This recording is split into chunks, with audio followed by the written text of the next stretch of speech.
The students returned to their classroom and made their way to the science space with the rocks they collected. The science space was at the back of the room and dotted with several round tables. Along the wall was a shelf that held plastic bins filled with science supplies. On top of the shelf were 2 red drones and a few microscopes. Violet and Pablo sat down at one of the tables and combined their rocks into one pile. "I can't wait to look at these with the microscope," said Violet. She picked up a small tan rock and held it up to her eye. "I wonder what we'll be able to see." "Hola, can I sit with you?" The 2 best friends looked up. Their classmate Daniel was standing behind the empty chair at their table. "Claro que sí, of course," Pablo replied. He motioned for Daniel to sit down. Daniel spoke Spanish, just like Pablo. Pablo was born in Puerto Rico and moved to Newburgh 2 years ago. Daniel was born in Newburgh, but his family was originally from Venezuela. "How many rocks did you find?" Pablo asked. He looked at the huge pile of rocks Daniel was cradling in his arms. Daniel dumped them on the table. He was holding so many that a few fell on the floor. 27, he answered proudly. "I love collecting rocks. Check this one out." Daniel picked up a rock from his pile. It was rough with speckles of black, gray, and white. "This is a diorite rock." He held it out for Pablo and Violet to examine. What?" said Pablo. "Diorite," Daniel repeated.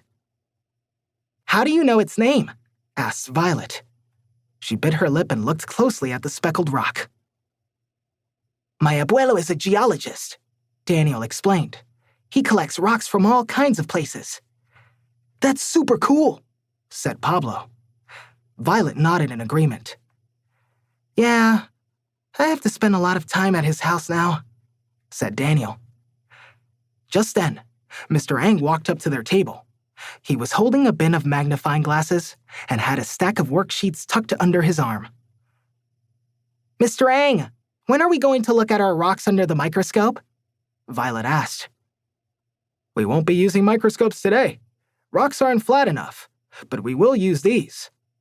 Mr. Ang set 3 magnifying glasses on the table. Violet sighed and frowned. "Don't worry, Violet," said Daniel.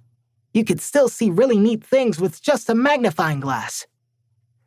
"You sure can." Mr. Ang winked. Then he handed a worksheet to the group before moving on to the next table. Violet, Pablo, and Daniel read the worksheet together. Rockin' around the rock cycle.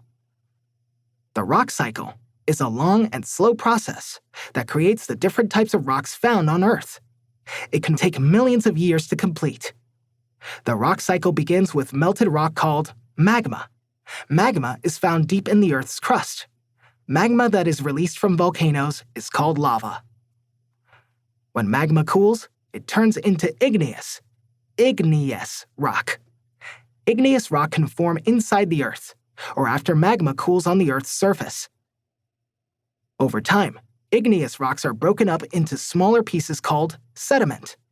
When sediment builds up and hardens, it forms sedimentary rock.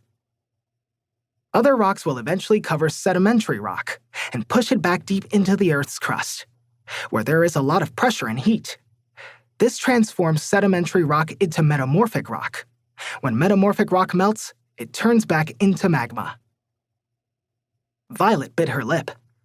"Wow, this sounds complicated. I never thought making a rock would be so hard. Or take so long," added Pablo. Daniel grabbed the magnifying glass. "I wonder how old this rock is."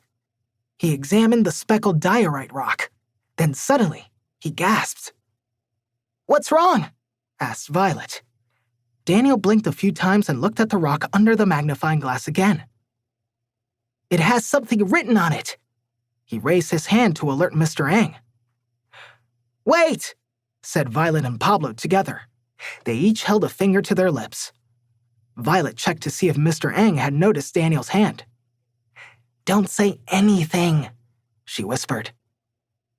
Daniel's eyes widened. He slowly set down the stone.